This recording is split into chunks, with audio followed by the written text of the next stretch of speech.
मेरी ओर से दीपावली की शुभकामनाएं। तो आज मैं बनाने वाली हूँ आपके लिए बाकरवाड़ी की रेसिपी, जो मारवाड़ी रेसिपी है। वो खाने में बहुत ही टेस्टी लगती है, जिसे हम मार्केट से लेके आते हैं। तो आज वो रेसिपी मैं आपको घर पे ही बना के बताऊंगी कि हम कितनी आसानी से उसे बना के तैयार कर सकते हैं। तो फिर चलो बनाना स्टार्ट करें। तो मैंने यहाँ पे ली है 500 ग्राम मैदा। इसे हमने अच्छे से छान लिया है। तो अब मैं इसके अंदर डालूंगी नमक। तो मैंने यहाँ आधी चम्मच नमक लिया है और आधी चम्मच ली है हमने अजवाइन, जिसे हम क्रश करके डालेंगे। क्रश करके डालने से क्या होता है कि इसकी खुशबू और ज़्यादा फैल जाती है। तो हम इसे डाल देंगे और थोड़ा सा डालूंगी मैं इसके अंदर ऑयल मोरन के लिए। तो मैंने ये 2 बड़े चम्मच ऑयल लिए हैं। अब मैं इसे सबको मिक्स कर लेती हूँ अच्छे से। इस मोरन को हम बिल्कुल अच्छे से मिला लेंगे इस तरीके से, ताकि जब तक हमारा मोरन अच्छे से मिल नहीं जाए तब तक हमें इसे मिलाना है इसकी। और ये सारी जो इसके अंदर डगलियाँ हैं वो हमें फोड़नी है ऐसे, इस तरीके से।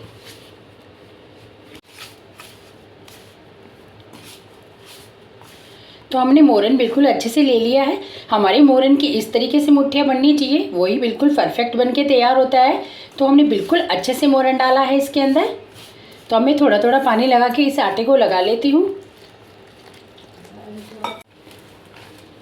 तो ये आटा हमारा बिल्कुल लग चुका है। इस आटे में हमें गूटी नहीं लगानी। जिस आटे में हम मोरन डालते हैं उसमें गूटी नहीं लगानी चाहिए। इसमें गूटी लगाने से क्या होता है कि आटा बिल्कुल टाइट हो जाता है और हम जो मोरन डालते हैं ना वो बिल्कुल ख़राब हो जाता है। तैयार हो गया है, ये आटा बिल्कुल लग गया है। हमने ज़्यादा टाइट नहीं लगाया है इसे, न टाइट लगाया है न ज़्यादा सॉफ्ट लगाया है। हमने ठीक ठाक आटा लगाया है। अब इस आटे को मैं 10 मिनट के लिए रेस्ट पे रख दूँगी, ताकि 10 मिनट के बाद हम बनाएंगे, जब तक ये हमारा आटा फूल के तैयार हो जाएगा। अब मैंने लिया है इसके लिए मसाला। हमारी बाकरवाड़ी के लिए हमने मसाला तैयार किया है। तो मैंने यहाँ पे लिया है 2 चम्मच सौंफ, 1 चम्मच हमने जीरा लिया है और 2 चम्मच हमने साबुत धनिया लिया है। इसे 1-2 मिनट हम गैस पे थोड़ा सा पका लेंगे, ताकि जो इसका सीलनपन है वो ख़त्म हो जाएगा और हमारे मसाले बहुत अच्छे बन के तैयार होंगे। तो मैंने ये पैन लिया है। इस पैन के अंदर मैं सारे मसाले डाल देती हूँ और इसे 1-2 मिनट भून लेती हूँ।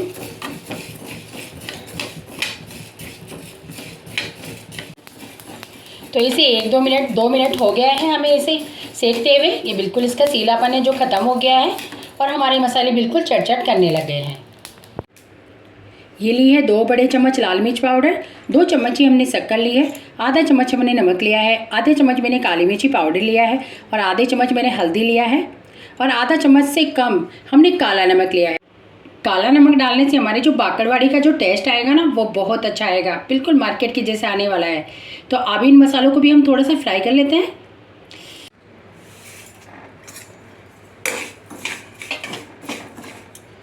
तो इन सब के साथ हमें 1-2 मिनट के लिए इन्हें भी थोड़ा सा कर लेते हैं।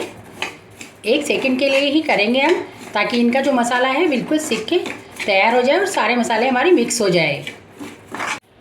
तो बस अब मैं गैस बंद कर देती हूँ और इसे हमें मिक्सर की जार में पीस लेते हैं। तो हमारा मसाला बिल्कुल पीस के रेडी हो गया है।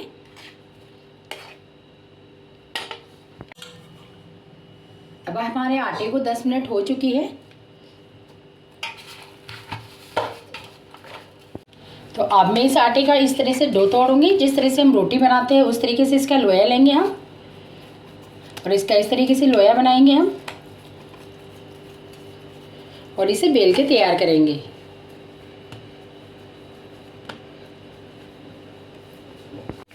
तो इस तरीके से बेलूंगी मैं।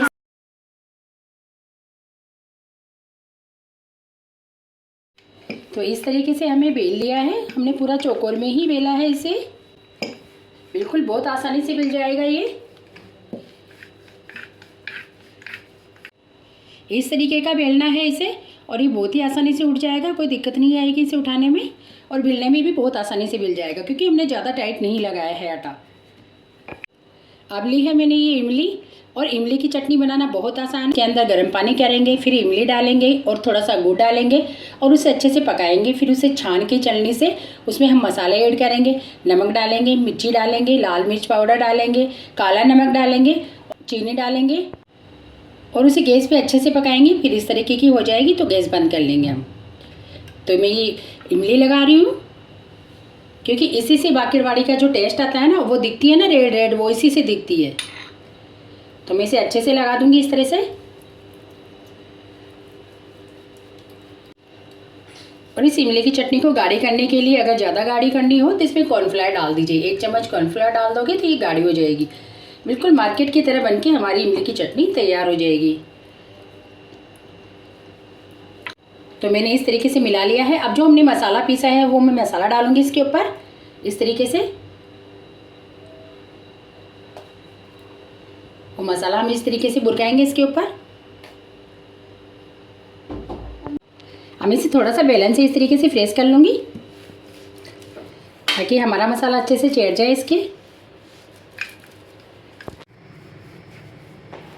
थोड़ा सा मैं इसे इस तरीके से कर लूँगी, इस तरीके से, ताकि और अच्छे से चिपक जाए वो।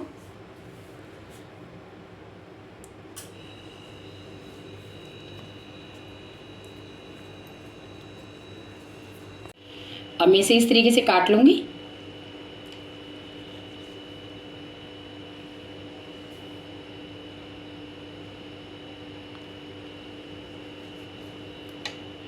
इस तरीके से इसे काट लेंगे हम, बिल्कुल इस तरीके से इसकी कटिंग कर लेंगे हम। तो सारे की मैं इसी तरीके से कर लूँगी।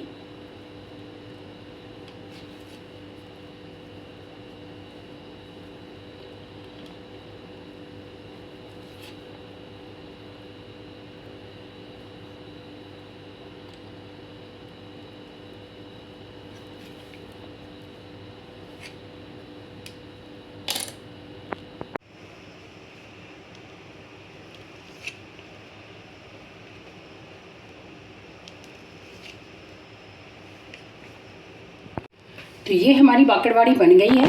अब मैं इसे इस तरीके से थोड़ा सा गोल कर लेती हूँ और थोड़ा सा मैं इस तरीके से दबा लेती हूँ इसे, इस तरीके से।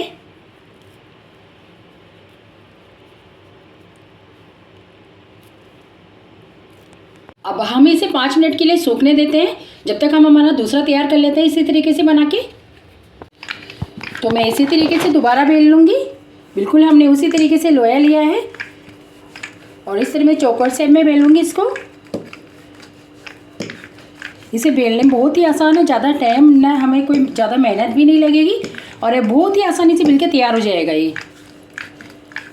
तो बस प्रोसेस हमारी वही रहेगी। फिर से हम इमली की चटनी लगाएंगे इसी तरीके से जैसे हमने पहले लगाया था। अब मैंने इस पर फिर से वही मसाला लगा, इस तरह से पानी से चारों तरफ से पानी लगा दूंगी ताकि ये खुले नहीं, इस तरीके से।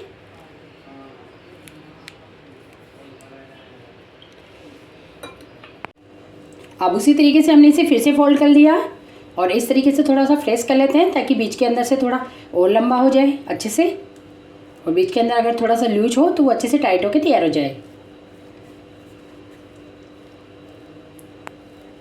अब उसी तरीके से हमें कटिंग करनी है इसकी फिर से।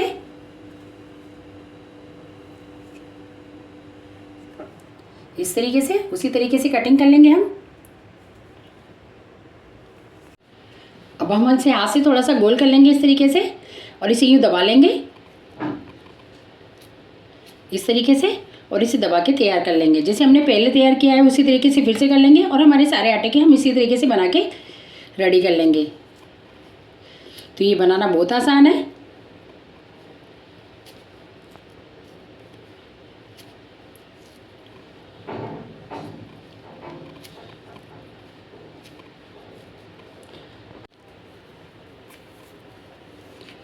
तो लग रही है ना बिल्कुल बाकरवाड़ी हमारी मार्केट वाली। तो इसे भी मैं 5 मिनट के लिए सुखा लेती हूँ ताकि ऊपर से हमारा मसाला सूख जाए, ताकि हम तेल में जब तले तो इसका मसाला ना निकले। हमने कढ़ाई ली है, इसमें तेल गरम चढ़ा दिया है, तो हमारा तेल गरम हो गया है। तो मैं अब इसे डाल देती हूँ इस तरीके से।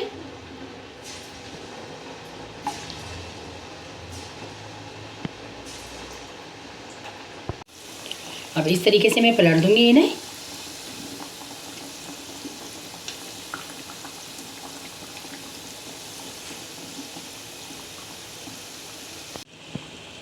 हमारे गैस की आंच बिल्कुल कम है, ज़्यादा नहीं है, क्योंकि अगर एक फुल आंच करेंगे हम तो ये जल जाएंगे और अंदर से सिक्के तैयार नहीं होंगे, इसलिए हमने आंच बिल्कुल कम कर रखी है। तो इसे बिल्कुल कम आंच पे ही पकाना है हमें।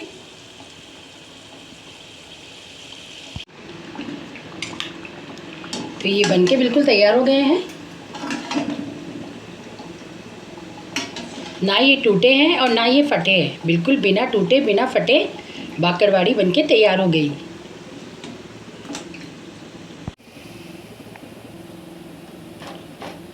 आ रही है ना आवाज़, बिल्कुल खनक खनक की।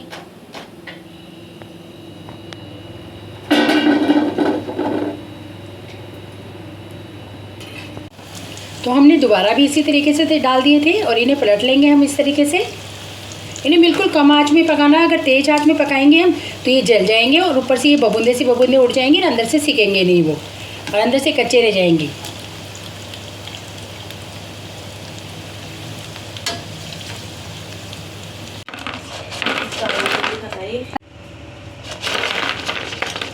आ रही है ना कनक खनक की आवाज़, बिल्कुल कुरकुरे और टेस्टी वाले बाकरवाड़ी बनके हमारे रेडी हो गए हैं। तो ये दिखने में जितने सुंदर है, खाने में भी इतने ही टेस्टी है। तो हमारे पूरे बाकरवाड़ी बनके रेडी हो गए हैं। तो मैं आपको तोड़ के दिखाती हूँ कि कितने अच्छे बने हैं और कितने कुरकुरे बनके तैयार हुए हैं। तो ये बहुत ही टेस्टी बने हैं खाने के अंदर, और कुरकुरे भी बहुत ज़्यादा बने हैं। तो आप भी अगर इसी तरीके से बनाओगे जिस तरीके से मैंने बताया है, स्टेप बाय स्टेप फॉलो करके, तो आपकी बाकरवाड़ी भी इसी तरह की बन के तैयार होगी और बहुत ही सुंदर, लगने में तो सुंदर लगेगी, खाने में भी बहुत टेस्टी लगेगी ये। तो अगर आपको मेरा वीडियो पसंद आता है तो प्लीज़ मेरे चैनल को सब्सक्राइब जरूर करें और मुझे कमेंट बॉक्स में कमेंट करके ज़रूर बताएं कि आपको मेरी रेसिपी कैसी लगी, और अपने फैमिली और दोस्तों के साथ ज़रूर शेयर करें।